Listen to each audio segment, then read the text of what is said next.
محترم بزرگوں،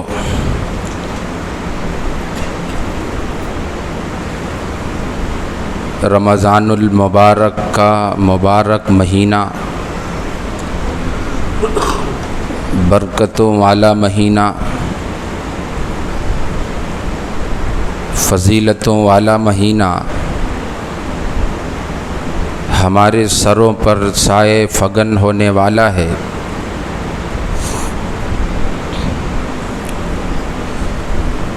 جس کی اہمیت اور فضیلت ہم نے بارہا سن رکھی ہے اور سنتے رہیں گے انشاءاللہ تعالی۔ انسان کی فطرت ہے کہ جب اللہ رب العزت اسے کوئی نعمت عطا کرتے ہیں تو وہ اس کی قدر نہیں کرتا، اس کی قیمت کو نہیں پہچانتا، لیکن اللہ رب العزت جب وہ نعمت اس سے چھین لیتے ہیں یا اس کا حاصل کرنا مشکل ہوتا ہے، تب انسان اس نعمت کی قدر و قیمت کو سمجھ پاتا ہے اور محسوس کرتا ہے۔ اس کی تازہ ترین مثال زیادہ دن نہیں گزرے ہیں جب ایک مہلک بیماری جس نے دنیا بھر کے سارے انسانوں کو پریشان کیا اور اس بیماری کی وجہ سے پوری دنیا کے اندر لاک ڈاؤن لگا، تو حکومتوں نے یہ اعلان جاری کیا کہ مسجدیں بند کر دی جائیں، چند گنے چنے افراد کے علاوہ کوئی نماز نہیں پڑھ سکتا، جمعہ کے دن بھیڑ جمع کرنے سے منع کر دیا، اور رمضان کے مہینے میں جس طرح ہم مسجدوں میں جمع ہو کر عبادت کرتے تھے، رات میں تراویح پڑھتے تھے، وہ ساری چیزیں حکومت کی طرف سے ان پر پابندی لگا دی گئی۔ وہ لوگ جو پہلے نمازوں کی پابندی نہیں کرتے تھے، اس کی قدر و قیمت کو نہیں سمجھتے تھے، رمضان کے مہینے میں روزہ اور دیگر عبادتوں کو نہیں سمجھتے تھے، تراویح کی پابندی نہیں کرتے تھے، لاک ڈاؤن کے زمانے میں ان نعمتوں کا احساس انہیں بھی ہوا، اسے محسوس کیا انہوں نے، لیکن اللہ رب العزت نے وقت گزرنے کے ساتھ ساتھ اس بیماری میں جو زور تھا، جو طاقت تھی، اللہ نے اسے کمزور کیا، اور پھر حکومت کی طرف سے اعلان ہوئے، مسجدیں کھول دی گئیں، اور اب الحمدللہ پہلے کی طرح مسجدیں کھلی ہوئی ہیں، ہم آزادی کے ساتھ پہلے کی طرح نماز بھی پڑھتے ہیں، روزے بھی رکھتے ہیں، تراویح بھی پڑھتے ہیں، لیکن پھر وہ لوگ جو پہلے روزے کی قدر کو نہیں جانتے تھے، نماز کی اہمیت کو نہیں جانتے تھے، تراویح کی اہمیت کو نہیں جانتے تھے، لاک ڈاؤن کے زمانے میں محسوس کیا اس نعمت کو، لیکن پھر انہوں نے اس نعمت کی ناقدری کی۔ رمضان کا مہینہ آتا ہے، روزہ نہیں رکھتے اور عبادتیں نہیں کرتے، تراویح نہیں پڑھتے، نمازوں کی پابندی نہیں کرتے، یہ انسان کی فطرت ہے۔ مبارک مہینہ آنے والا ہے،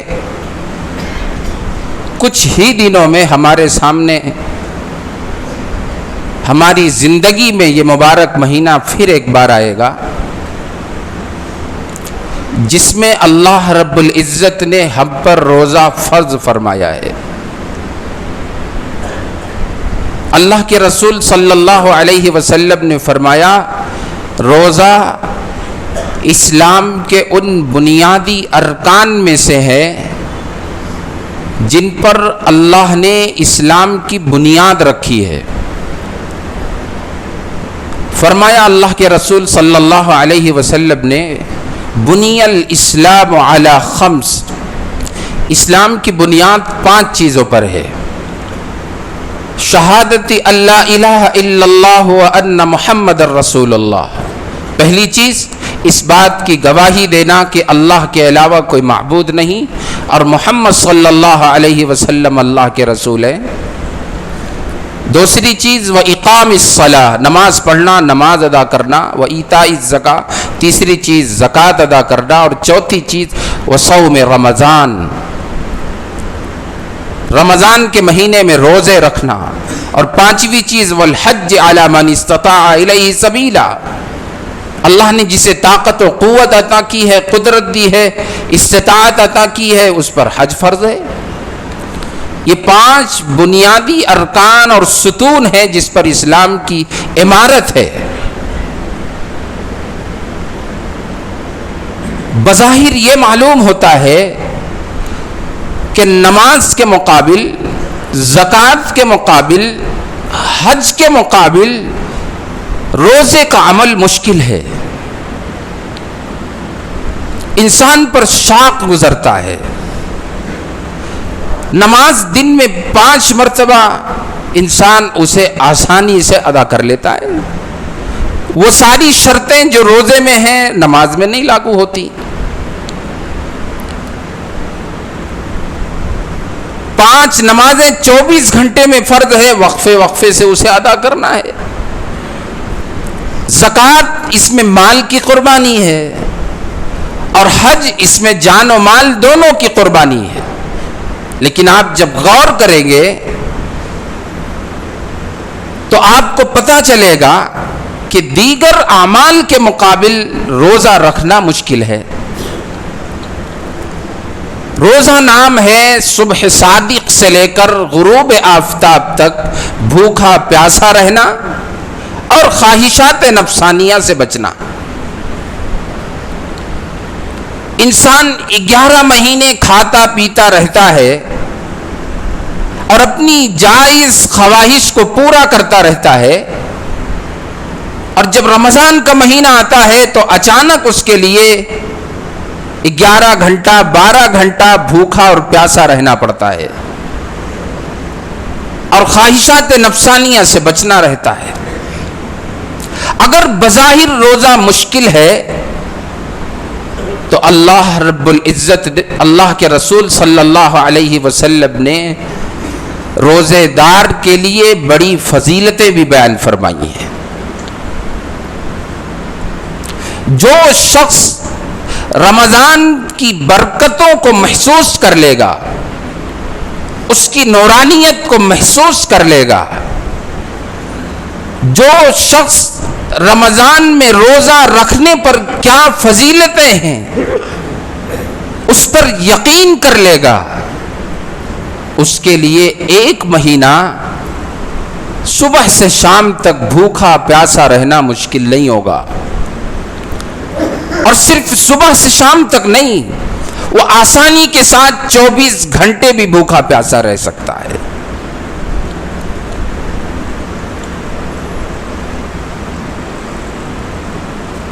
خاص طور سے جب گرمی کا زمانہ ہو، شدت کی گرمی ہو، دھوپ تیز نکل رہی ہو، اور یہاں کی دھوپ چھوڑیے، عرب کی دھوپ یہاں سے زیادہ وہاں کا ٹمپریچر ہوتا ہے، وہاں بھی وہ شخص آسانی کے ساتھ بھوکا پیاسا رہ سکتا ہے جسے رمضان میں روزوں کی فضیلتوں کا یقین ہو جائے۔ رات میں تراویح کی پابندی کرنا اس کے لیے کچھ بھی شاق نہیں گزرے گا۔ آپ اس کو یوں سمجھیے کہ ایک شخص کی دکان ہے، وہ اپنی معمول کے مطابق دکان پر جاتا آتا ہے، لیکن جب کوئی سیزن کا زمانہ آتا ہے تو اس کا معمول بدل جاتا ہے. اگر وہ صبح میں 10 بجے جاتا ہے تو وہ اور پہلے جانا شروع کر دیتا ہے. دوپہر میں کھانے کے لیے گھر آتا ہے تو سیزن کے دنوں میں وہ آنا بھی بند کر دیتا ہے. کھانا بھی قربان کرتا ہے اور دوپہر کا آرام بھی قربان کرتا ہے, اور جو اس کی دکان کا وقت ہے اسے بھی بڑھا دیتا ہے. کیوں؟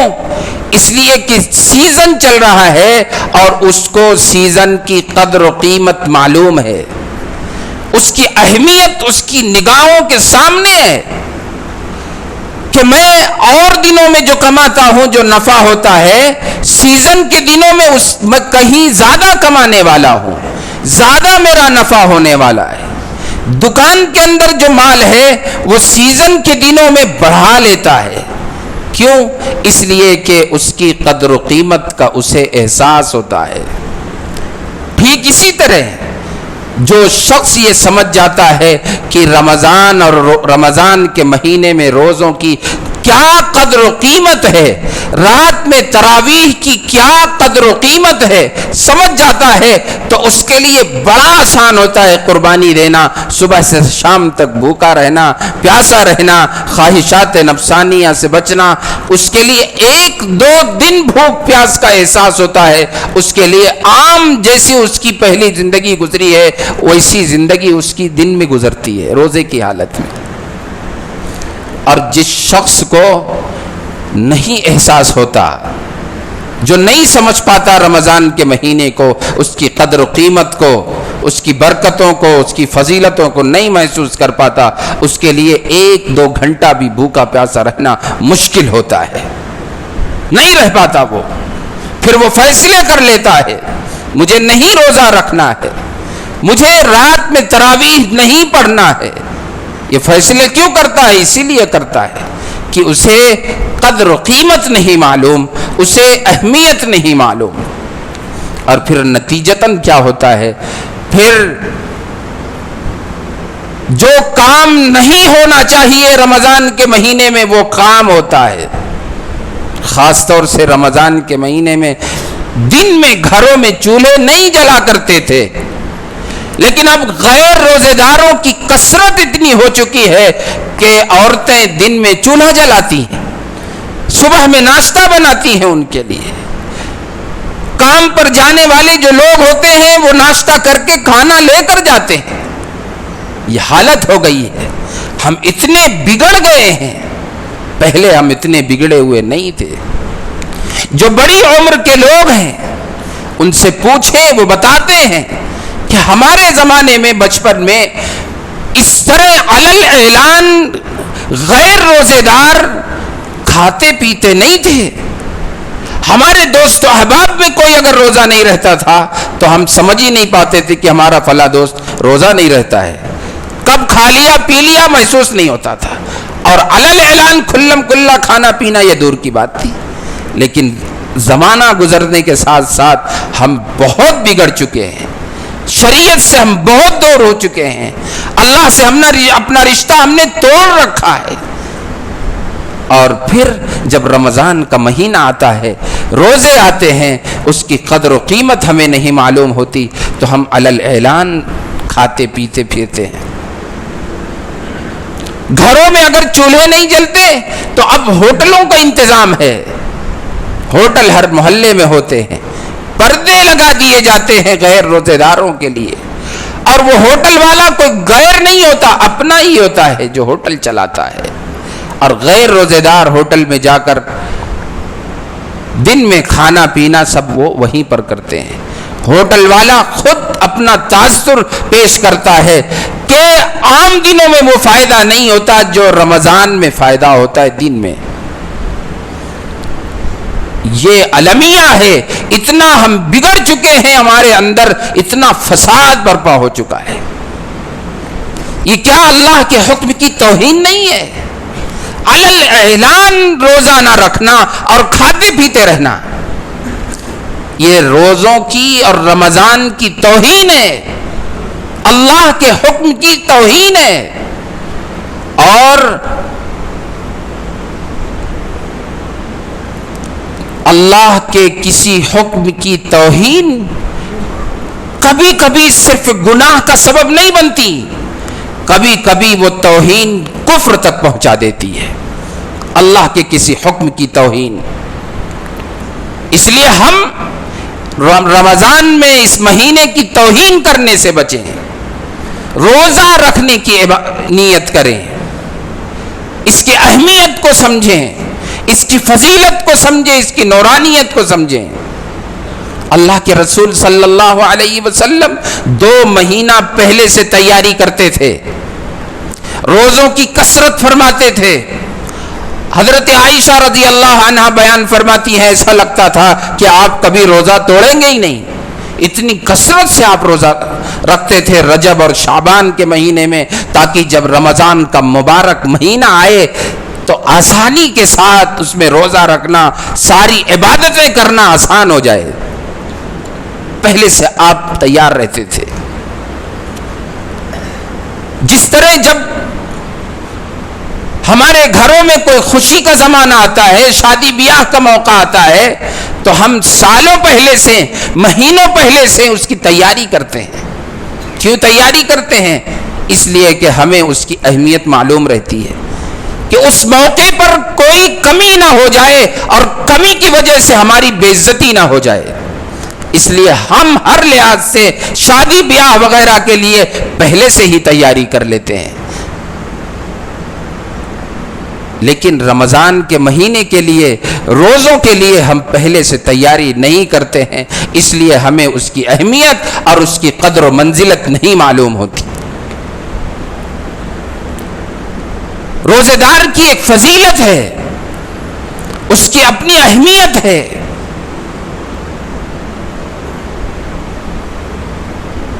عاشق اور معشوق کے درمیان کیسا معاملہ ہوتا ہے وہ اس کو وہی سمجھ سکتے ہیں، عاشق اور معشوق ہی سمجھ سکتے ہیں۔ روزہ رکھنا یہ عشق ہے۔ اللہ رب العزت اپنے بندوں سے محبت کرتے ہیں، عشق کرتے ہیں۔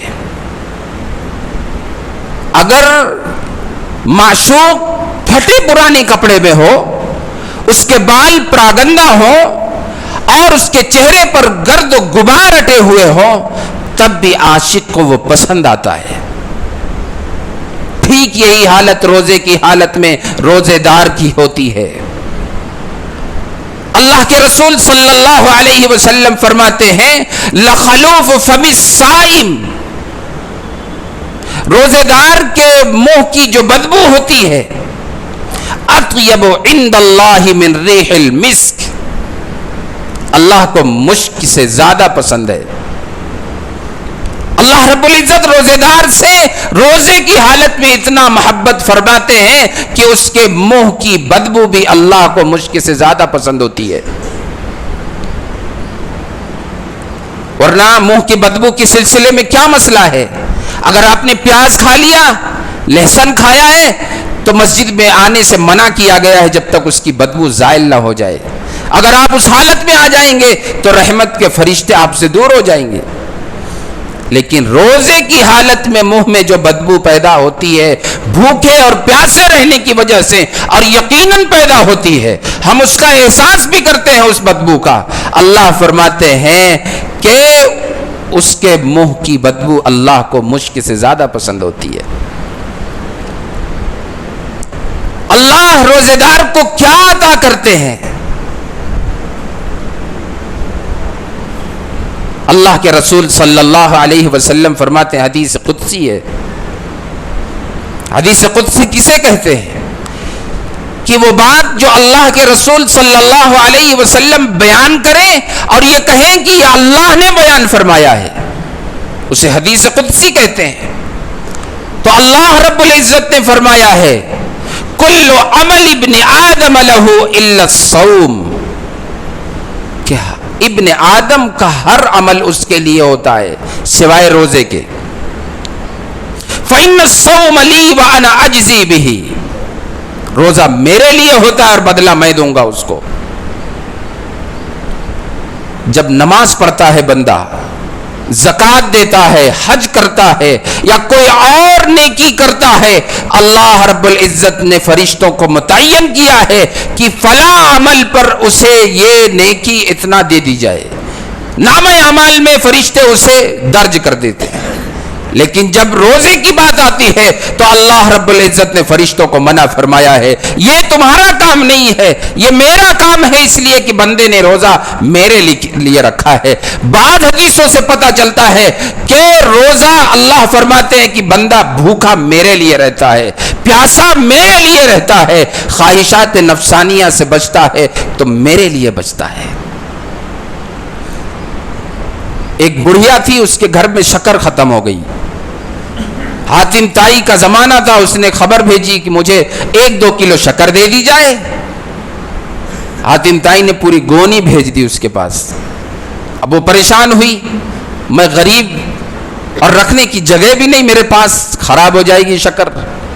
تو وہ حاتم تائی کے پاس گئی اور کہا کہ حضرت آپ نے مجھے 1-2 کلو کی ضرورت تھی، آپ نے اتنا سارا بھیج دیا۔ تو فرمایا تم نے اپنی حیثیت کے مطابق مانگا تھا اور میں نے اپنی حیثیت کے مطابق تمہیں عطا کیا ہے۔ تو وہ ذات جس نے ان گنت حاتم تائیوں کو پیدا کیا ہو، اس کی سخاوت کا کیا عالم ہوگا۔ اس لیے حدیث میں آتا ہے، اللہ کے رسول صلی اللہ علیہ وسلم فرماتے ہیں، روزہ ایک ایسا عمل ہے لا یعلمہ احد الا اللہ، اللہ کے علاوہ کوئی نہیں جانتا کہ اس عمل پر کیا اجر ملے گا، اللہ کے علاوہ کوئی نہیں جانتا۔ اللہ کے رسول صلی اللہ علیہ وسلم فرماتے ہیں، روزے دار کے لیے 2 خوشی کا موقع آتا ہے، للصائم فرحتان عند فطرہ، ایک موقع دسترخوان پر جب وہ روزہ افطار کے لیے بیٹھتا ہے، دن بھر بھوکا رہا، دن بھر پیاسا رہا، خواہشات نفسانیہ سے بچا رہا، پیاس سے حلق سوکھ چکی ہے، خاص طور سے وہ روزے دار جو مزدوری کر کے، کام کر کے، لوم چلا کر روزے رکھتا ہو، گڈھے کھود کر روزے رکھتا ہو، گارا مٹی کر کے وہ روزے رکھتا ہو، اور پھر شدت بھوک برداشت کر سکتا ہے انسان، لیکن پیاس برداشت نہیں ہوتی۔ پیاس بھی برداشت کیا اس نے 11-12 گھنٹے، ابھی جو رمضان کا مہینہ آنے والے اس میں 12 گھنٹے کے روزے ہوں گے، 12 گھنٹہ پیاسا رہے گا، اور جب وہ دسترخوان پر بیٹھے گا اور اس کے کان سے یہ اعلان سنائی دے گا، اللہم لک صمت وبک آمنت وعلیک توکلت وعلی رزقک افطرت فتقبل منی، تو کیا خوشی کا عالم ہوگا، وہ روزے دار ہی بتا سکتا ہے۔ پھر اللہ کا حکم ہوگا کھانے کا، جب وہ لقمہ لے جائے گا منہ کے پاس اور پانی لے جائے گا منہ کے پاس، کیا خوشی ہوگی۔ اللہ کے نبی فرماتے ہیں ایک خوشی کا موقع وہ ہوتا ہے، اور فرمایا اس سے زیادہ خوشی کا موقع اس کے لیے جب ہوگا عند لقاء ربہ، جب اپنے رب سے وہ ملاقات کرے گا۔ اس کا رب اس کے روزے کی وجہ سے اس کو کیا عطا کریں گے وہ رب ہی جانتے ہیں، کوئی نہیں جانتا۔ اللہ رب العزت نے اسی لیے روزے داروں کے لیے جنت میں جانے کا الگ دروازہ بنایا ہے، صرف روزے دار اس دروازے سے داخل ہوں گے۔ روزے دار کا یہ مقام ہے۔ جو شخص ان فضیلتوں کو، اہمیتوں کو اور رمضان میں برکتوں کو محسوس کر سکتا ہے، اس کے لیے صرف 12 گھنٹے بھوکا رہنا نہیں، وہ اللہ کی خاطر 24 گھنٹے بھی بھوکا رہ سکتا ہے، اور جو نہیں سمجھتا وہ 1-2 گھنٹے بھی بھوکا نہیں رہ سکتا۔ اللہ کے رسول صلی اللہ علیہ وسلم نے روزے دار کے لیے رمضان میں روزہ رکھنے کا کیا اہتمام بیان فرمایا ہے۔ فرمایا رمضان کا جو پہلا عشرہ ہوتا ہے یہ رحمت کا عشرہ ہے۔ روزے دار کو جب اس کی حقیقت معلوم ہوگی تو پہلا عشرہ کس قدر و قیمت کے ساتھ، کس احساس کے ساتھ وہ گزارے گا۔ اور فرمایا دوسرا عشرہ بیچ والا جو ہے وہ مغفرت کا عشرہ ہے۔ روزے دار کو جب اس کا احساس ہوگا مغفرت کا زمانہ چل رہا ہے، یہ 10 دن کے ہیں، جیسے جیسے وقت گزریں گے 18 روزہ، 19 روزہ، 20 روزہ، اس کے اندر اور پھر اللہ سے محبت کے، تعلق کے جذبات ابھریں گے، اور چاہے گا کیسی عبادت کر لوں، روزے کتنے بہتر ہو جائیں کہ مغفرت ہو جائے۔